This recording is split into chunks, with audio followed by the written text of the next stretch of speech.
మార్కాపురం పట్టణంలోని George engineering college విద్యార్థులకు శిక్షణతో భద్రత, సాంకేతికత ద్వారా పరివర్తన అనే నినాదంతో రోడ్డు భద్రత, ప్రమాదాలు వాటి నివారణపై అవగాహన కార్యక్రమం నిర్వహించారు.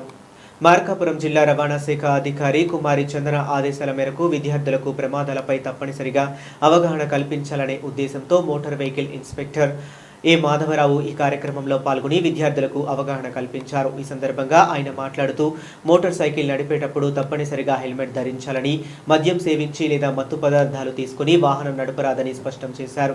కార్లు నడిపేటప్పుడు సీట్ బెల్ట్ తప్పనిసరిగా ధరించాలన్నారు. అధిక వేగం ప్రమాదాలకు ప్రధాన కారణమని, వాహనం నడిపేటప్పుడు తమ కుటుంబం, తల్లిదండ్రులను గుర్తు చేసుకుని బాధ్యతాయుతంగా డ్రైవింగ్ చేయాలని విద్యార్థులకు సూచించారు. అలాగే ట్రిపుల్ డ్రైవింగ్ చేయరాదని, రోడ్డు దాటేటప్పుడు ఇరువైపులా చూసుకుని జాగ్రత్తగా దాటాలని తెలిపారు. ఈ అవగాహన కార్యక్రమం విద్యార్థుల రోడ్డు భద్రతపై చైతన్యం కలిగించిందని కళాశాల యాజమాన్యం పేర్కొంది.